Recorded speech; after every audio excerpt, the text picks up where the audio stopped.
Untuk budaya ikan nila jangan diberikan pakan seperti ini ya, karena sangat berisiko untuk anakan nila jika kita kurang bisa dalam perlakuannya.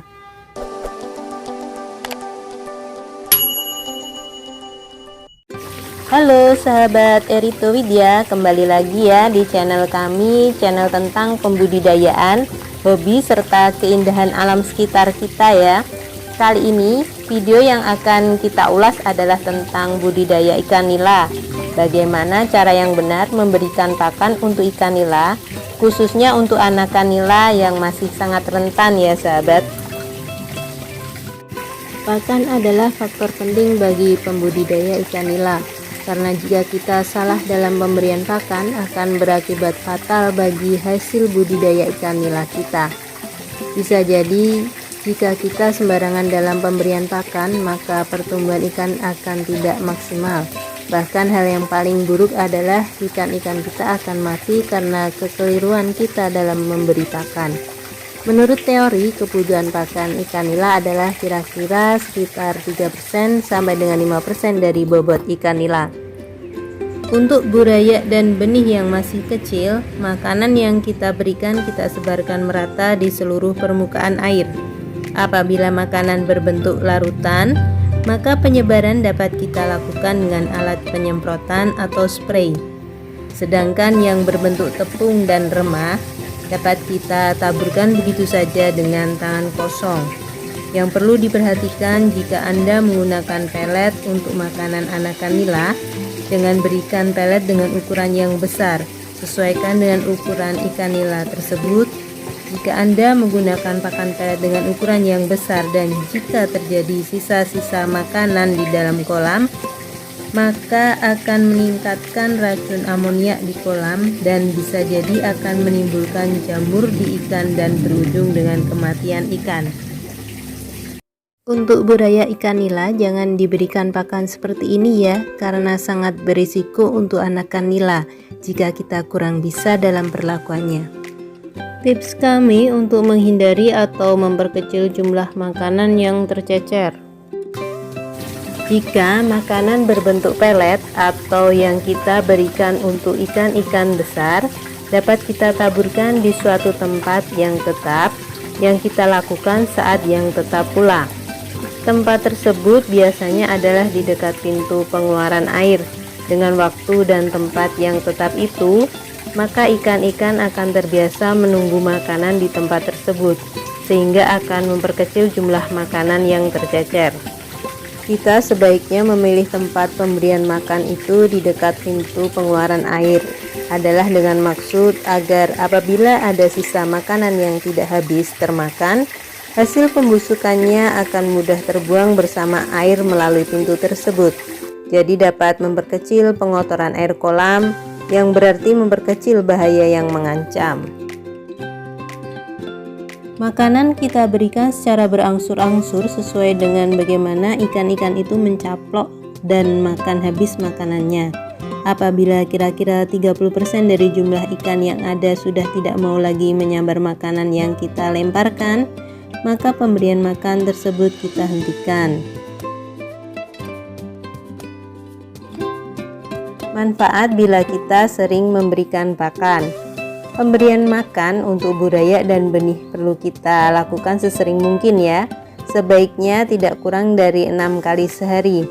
Jika jenis ikan-ikan konsumsi yang besar atau yang makanannya sudah berbentuk pelet, paling tidak kita beri makan sehari 4 kali. Tapi apabila sifatnya hanya sebagai makanan tambahan saja, pemberian makanan cukup dengan takaran 2 kali sehari saja. Sedangkan apabila sifatnya sebagai makanan pokok, terutama untuk budidaya nila, maka pemberian pakan harus sesering mungkin. Tergantung waktu pemberian makan yang satu dengan pemberian makan berikutnya sekitar 2 jam. Selanjutnya adalah jumlah porsi harian pemberian pakan ikan. Ikan-ikan muda dan ikan kecil relatif membutuhkan makanan lebih banyak daripada ikan dewasa dan ikan-ikan besar. Sebab ikan kecil itu sedang giat-giatnya tumbuh. Jumlah makanan per hari harus kita berikan untuk Buraya dan benih ikan menurut pedoman adalah sebagai berikut.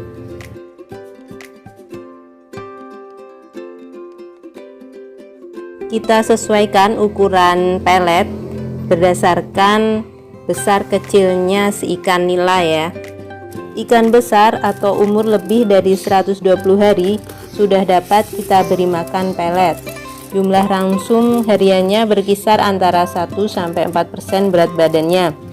Kisaran tersebut kita sesuaikan dengan ukuran dan umur ikannya. Untuk ikan-ikan yang lebih muda dan lebih kecil, kita ambil persentase yang besar. Sedangkan untuk ikan-ikan besar dan lebih dewasa, kita ambil persentase yang kecil.